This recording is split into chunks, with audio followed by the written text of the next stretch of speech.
Hello and welcome to today's live broadcast. Today we are going to discuss categorizing our food, and we're going to talk about how we deem food as bad. So welcome if you're joining us, whether it's live or on our rebroadcast. I always like to welcome you and thank you for choosing to spend some of your valuable time with us here in this community. My name is Diane. I am the creator of the online course Intermittent Fasting for Today's Aging Woman and this community here where we gather on Mondays and Wednesdays at 3 p.m. Central Standard Time to discuss a topic that is relevant to us as aging women. If you're joining us from Facebook, please take a second to hit that like button and make sure that your notifications are set up so that you get all of our notifications. That way, if you want to jump into our live discussion and possibly get some live coaching from me and answering some of your questions or comments, the live time is the best way to do that. And the best way to get notified is when you are set up for our default notifications. And then if you want to catch us on the rebroadcast, know that I always go back and read comments and questions. I will answer them there as well. And if you are joining us on YouTube, I also ask that you please take a second to hit that subscribe button. Make sure you tap on that little bell notification. That way you do, again, know when we upload content to that channel. And then always make sure you're hitting that like button. The more interactive we are on these live discussions and the more interaction we get on our rebroadcast, the more that this information becomes available to those of us in this community who need it. So today we are going to be talking about bad food and what determines whether a food is bad or not. So I want you guys to do me a favor, and in the comments section, when I say what is bad food to you, I want you to do me a favor and I want you to comment with what you call bad food or what bad food is in your life. And then we're going to break some of that down and I'm going to share with you what I consider bad food. So we know with practicing intermittent fasting, or maybe you're considering practicing intermittent fasting, maybe you're in my August course. I know I've been getting a lot of this going on in our conversation in our community group, is fasting's easy. It's the feasting part that is difficult. And I believe that the feasting becomes really difficult when we stop thinking for ourselves or when we use certain terminology to categorize our food, and that can inhibit our decision-making process or can leave us feeling like feasting is difficult when feasting should really be a delight and should be one of the easiest things we have to, decide on in the course of our day. And we'll get to that point of being able to make those decisions a lot easier when we change our mindset around what food means to us, right? And so we think oftentimes, because we have been in that diet world where we're often asked to really slim down our food intake, and we have been put on a very regimented diet for X amount of time, and all of the foods that we deem as our fun things are taken away from us for a period of time. We get to the end date of our diet, and then we go back to, most often we go back to incorporating a lot of those foods that we had drastically cut out. And it leaves us feeling really deprived. And I know for me, I kind of categorize that as, being the girl at the party who's standing in the corner and isn't allowed to play with everyone else because I'm on a diet, and all of those things are not allowed. And what I want us to start thinking about when we start thinking about food and categorizing it and labeling it in certain categories of our life is we are grown women. We should be at the point of our lives where we decide what foods we allow in our life based on the very simple premise that we really operate this community on, and that is our ability to wake up every day looking and feeling our best and living our most authentic life. And if you never afford yourself the opportunity to loosen the reins on what it is that you're doing in your feasting window, then trust me, you're not living your life most authentically. And that way you see yourself and the way you feel about yourself in your everyday life will not feel good, because that's just not fun, and we don't want to be that girl at the party. So let me describe for you what my definition of bad food is. And if you're just joining us, maybe you caught us a little late, what I asked you guys to do in the comment section is when I say, what is bad food for you? I want you to leave me a comment of what you think bad food is for you. And I'm going to share with you now what I consider bad food. So when I think of bad food, I think of food I would not eat, right? So if something's bad, why would I do that? Or why would I partake in that? And so bad food for me is food that is rancid in a sense. So, you know, when you go to grab that loaf of bread off the counter to like make a sandwich and you notice that there's some mold on it, like that's bad food. Or you go in the refrigerator and you go to grab the yogurt out of the refrigerator and you realize that it expired like 3 weeks ago. That's bad food. Or you find a bag of salad mix and you pull it out of the refrigerator and it's all slimy because it was in the refrigerator too long. That's bad food. Or you know, cilantro that got shoved in the bottom of the produce store and you pull it out and it looks like, you know, swamp land is in your bag. Like that's bad food. Bad food is something I would not put in my body. It's rancid in a sense.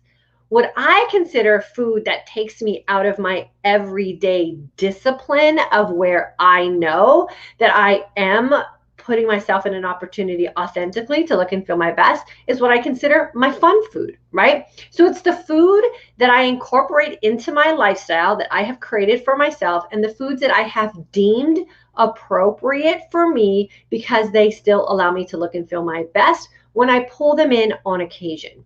There's also foods that in that fun food category that I know that I have to be very conscious of and very aware of how often I let it in.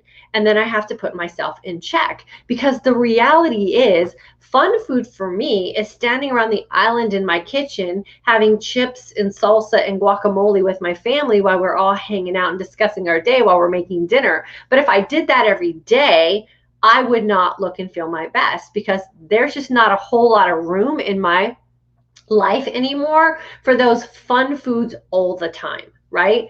But just changing the way I think about them and the way that I have classified them and placed them in my life makes me emotionally and mentally feel like I'm in control and that I get to make the decisions because why would I eat bad food, right? It just doesn't make sense.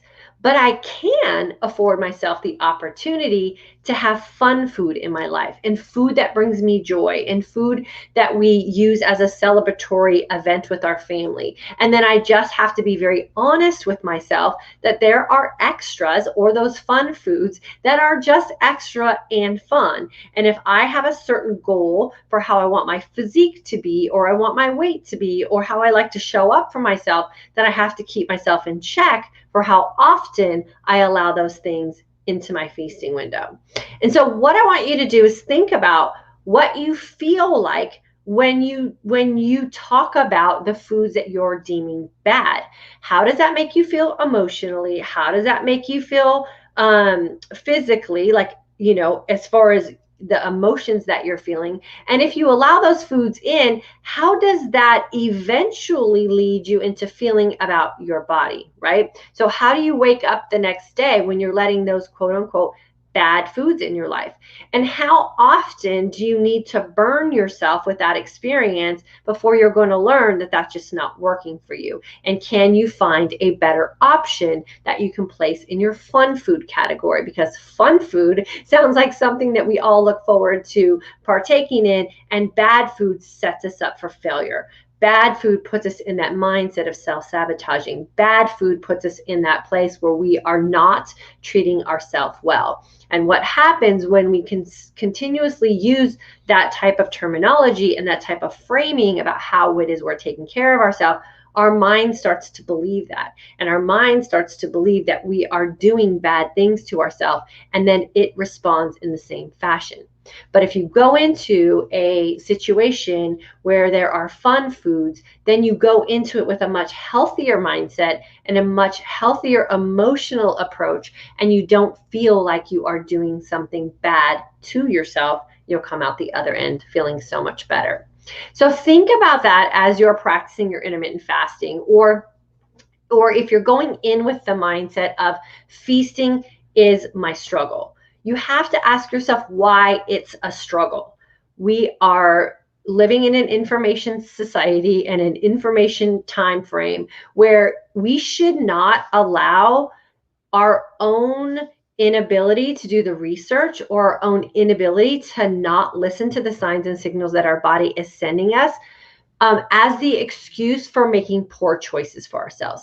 If you say you want to wake up every day looking and feeling your best, then you have to take the time and the energy to determine what foods are going to do that for you. And how many more days are you going to allow yourself to waste away because you're making uninformed, poor food choices for yourself? So start with changing the terminology that you use to describe the food choices that you make. Categorize them in such a way that you look forward to it, and it's not a punishment that you are going to set yourself up for how you're going to look and feel the next day. And then just be very honest with yourself about what you say you want for yourself, and then the actions that you're taking to get yourself there, and how often can you afford to let the fun foods in and still reach the goals that you're hoping for. I'm telling you, it's a mindset shift that will completely change the way you look at food, the way you enjoy food, and the way you think about how it is that you as a grown woman are taking care of yourself. And trust me when I say this, when you change that approach about food and when you change your mindset about how it is you're taking care of yourself, your body will follow, because your body will do whatever your mind is convinced is working for you. So change your mind first and then let your body just follow suit. I hope this is helping you feel empowered about the decisions that you're making, and I hope it's helping you think about the words that you are choosing when you are describing yourself and how you're showing up for yourself in life. Words matter because we hear ourselves in conversation every day, all day. And if we can change the way we are talking to ourselves in our own head, then we can change all the other aspects of our life as well. So it does start with the conversation you're having with yourself. I'm going to go ahead and jump into the comment section. So if you haven't left me a comment yet, now is a great time to do that. I'm going to listen. I'm going to go through and read your guys' food choice descriptions and see if I can help you maybe evolve in how it is that you're deciding to take care of yourself. So let me start at the top here. And remember, we have a new format, so I can go Facebook and YouTube interchangeably. So I'll make sure I hit both of them as I scroll through the comments here. So Lori, intermittent fasting for today's Aging Woman, graduate of our course in March 2020, and she's in our current mindset shift course. We do a lot of this type of mindset shift work inside of that course. Terry, good afternoon. Thank you for all of the great information. I'm looking forward to getting back to my IF with you. Yeah, Terry, just make the decision. You've already said it out loud. We're all here. We can read it. So today's the day you jump back in. Don't wait for a Monday. Don't wait for the first of the month. Don't wait for anything else to change. Today was your decision to jump back in. So today is day one for you. Anne Marie, current mindset shift student, April 2019 grad from our IF course. Love this community. Love this lifestyle. It's worth investing in yourself, ladies. Thank you so much for saying that, Anne Marie. Dawn, fried food and fast food. Okay. So Dawn, if you've categorized fried food and fast food as bad food for you, why would that be bad for you? And what I really like to do, and I teach this inside the IF course, so you guys will remember hearing me say this if you've taken the course before, is going out to eat and eating fried food doesn't have to be bad. The things that happen in the process of preparing that food could be a bad process. So I don't consider fried food bad food. I consider the oil in which that food is fried as bad. I consider the breading maybe on that food that may be bad. But fried food in itself is not a bad food. It could just be that that food and the way it's prepared could end up bad if there are ingredients in that process of getting it from the fryer to your plate is not a good process for you in your body chemistry. And fast food, again, is that thing is, you know, there's a lot of really healthy fast food restaurants out there. So do your research, find places where you can go get food fast that meets the standards in which you want to consume food and put it in your body so that you can nourish your body. So we love Chipotle. Chipotle is considered a fast food restaurant, and we've just figured out how to order for ourselves so that we can enjoy the process of fast food, but we don't feel like we've done something bad to our body in the process of consuming it. So do your research and just find foods in those categories that are not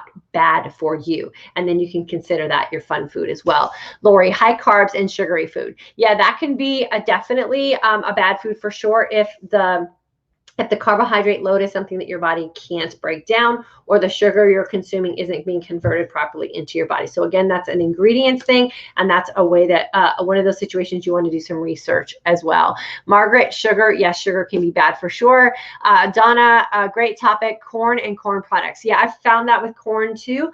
Corn on the cob is a fun food. We eat it every weekend here during the summer when it's in season, but cornmeal and corn that's processed into other foods is a food that just doesn't work for my body. So that's a food that I tend to avoid. So it's good that you're finding that out for sure. Teresa, sugar is bad food for me. Yeah, for sure. And remember, sugar comes in different forms now. There's a lot of new forms of sweeteners out of there. So make sure that you understand why you've considered sugar as one of those things that is not a fun food for you, is going to be problematic, and then see if you can categorize it down even a little bit farther.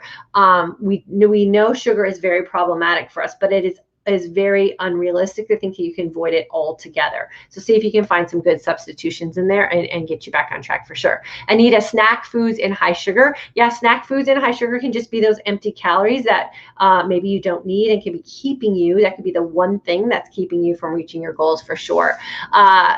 Tanya, ice cream and sugary baked goods. Okay, that's another thing. So ice cream for me is not a bad food. I consider that a fun food. I just have changed the way I buy ice cream. So we get coconut milk ice cream, we get cashew milk ice cream, and I read the ingredients label to make sure that there's no food ingredients in there that I would have a reaction to. So I have now classified ice cream as a fun food.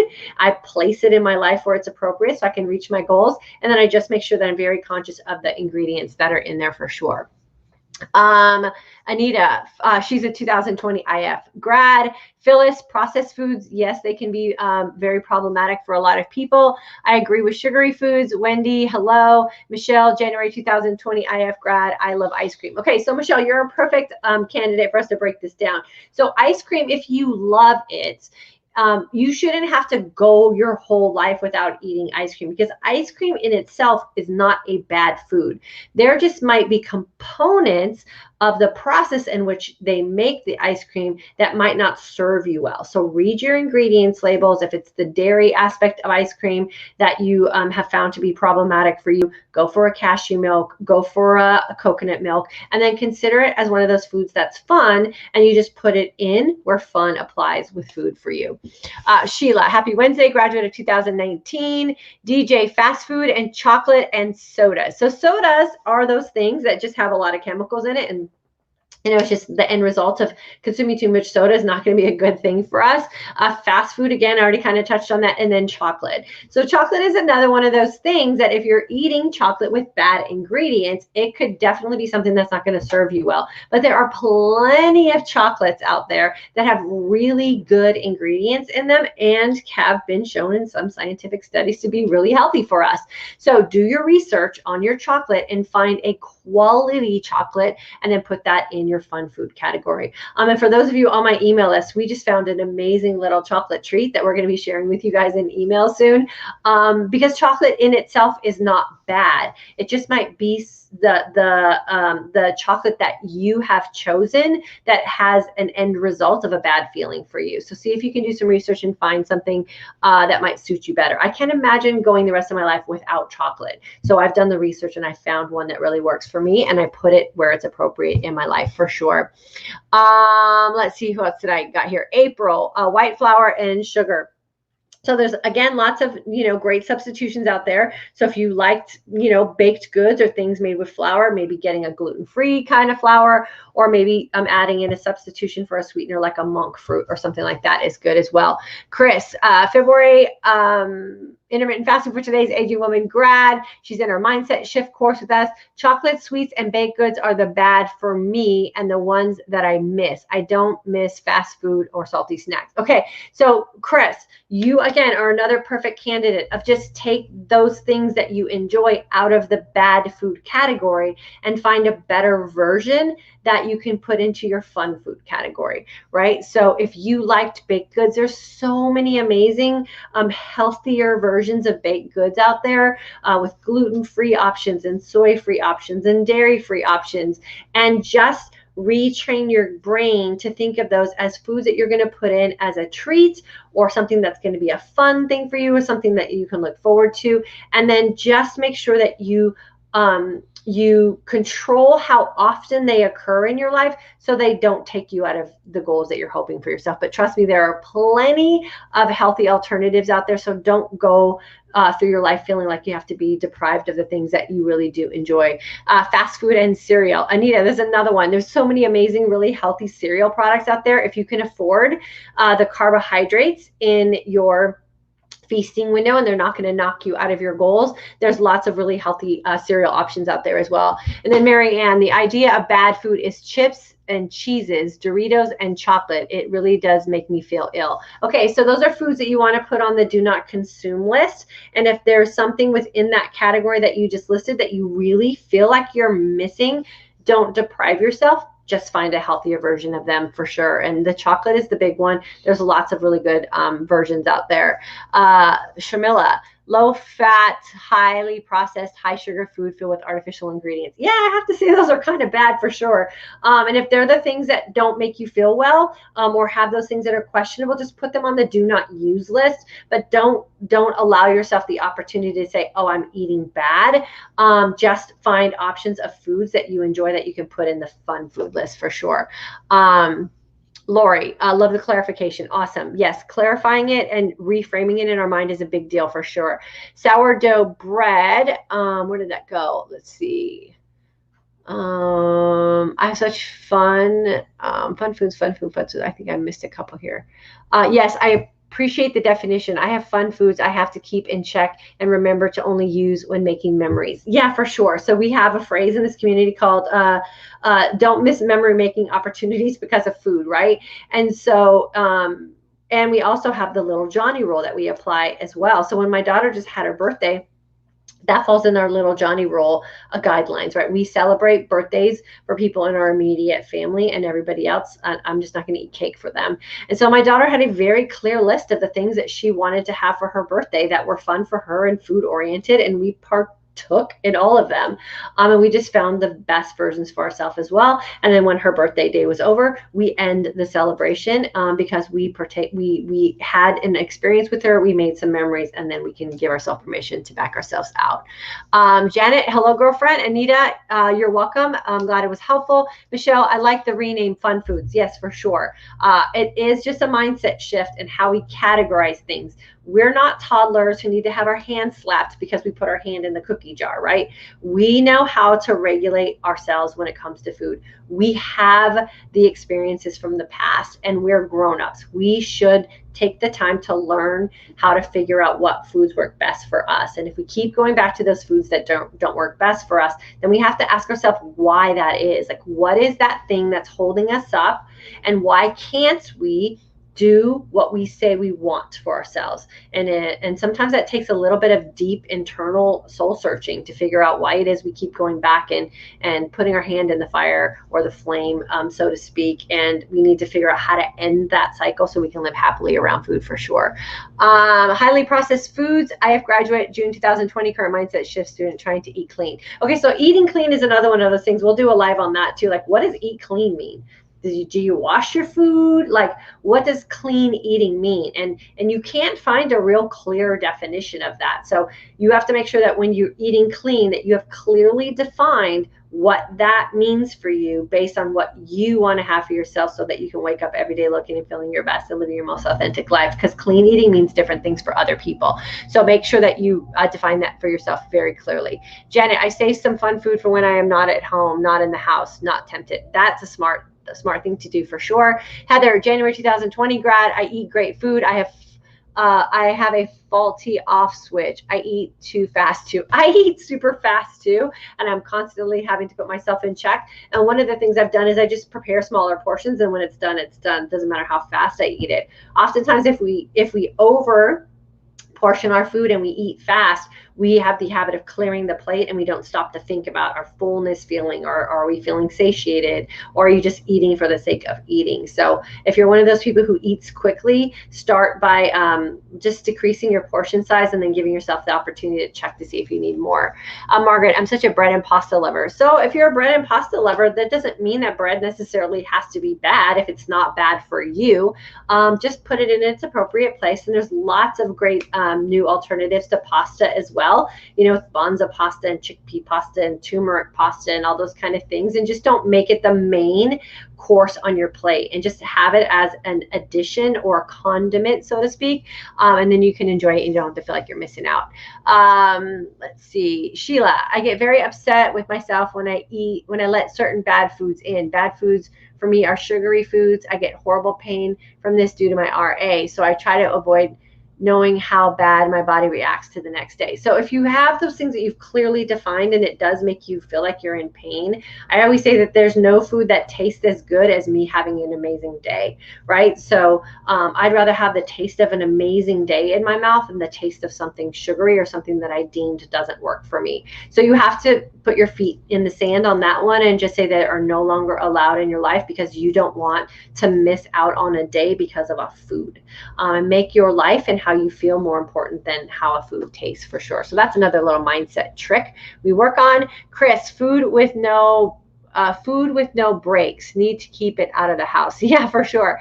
Popcorn, yeah, that's another one of those ones. Sad but true. Cassia from Phoenix, September 2018 grad. I'm going through ups and downs with this lifestyle, but I'm definitely sticking with it. I'm trying to figure out why my hot flashes are back. Cassia, it's probably something you're doing in your feasting window, or maybe a lack of consistency with your fasting and your feasting. So go back and retrace your steps, and then have a really honest conversation with yourself about what you're doing and how that correlates to how you're feeling. And if you're not happy with it, you have to change what you're doing. Margaret, I've gone to buying the small containers of ice cream when I decide to have some, because if I get the half gallon, I find that I will eat it every day until it's gone. Yeah, that's another one. That's another great thing, is just determining your own feasting habits, right? Or we get really small ice cream bowls. That has helped too, when we put them in the garage refrigerator, so they're not in the house, which is really convenient as well. So a lot of it is just playing tricks with yourself, right? And we talk about a lot of this in like habit triggering, and what's the trigger that causes you to go out of your common sense about food decisions and into just the relaxed state of mindless eating. And oftentimes it can be as simple as, turning on the taped shows that you have from the week, or the time that you have at the end of the day on the couch. And why is that time on the couch the trigger for you to blow an entirely good day of fasting long and feasting well for, an hour and a half on the couch? And if you notice you have those triggers happening, you have to create new triggers so that you can have a better outcome. So pay attention to those as well. What else? Donna, some people truly have an addiction and can't just have cake on their daughter's birthday and stop the next day. If you have a cake addiction and you can't stop it, I would seek some medical attention. Like if you're going to use the word addiction in that phrase, then I would say you have probably a more deep-seated mental and emotional problem that you have to deal with food. If you can't stop eating cake, my daughter had an entire cake that she put in the freezer and she enjoyed it every single day. I didn't even want to touch it.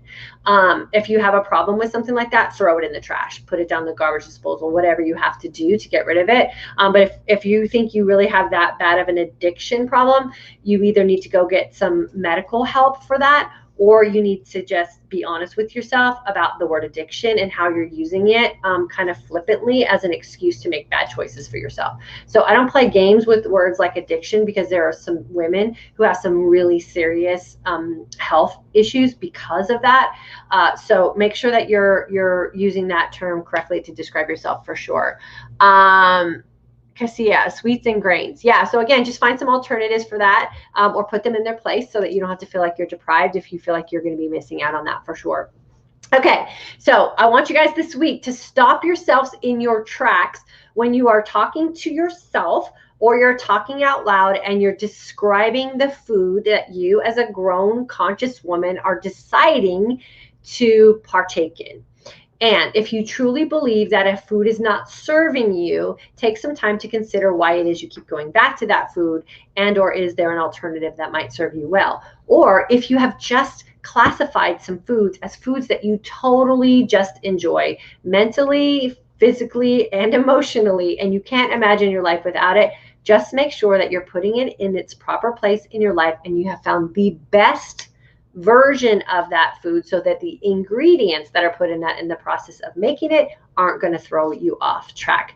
Thank you so much for joining us today on our live discussion. I appreciate your guys' willingness to engage with us in the comments. If you're going to catch us on the rebroadcast, please make sure you join in on the comments. I always go back and make sure that I make you feel as welcome as if you were with us live. For those of you who are interested in joining in our next Intermittent Fasting for Today's Aging Woman course, that will start on September 5th. Registration information is always available in the description box. If you haven't yet done so, please hit that subscribe button or that like button on Facebook, and then I will see you guys back here on Monday at 3 p.m. Central Standard Time. Have a fantastic weekend.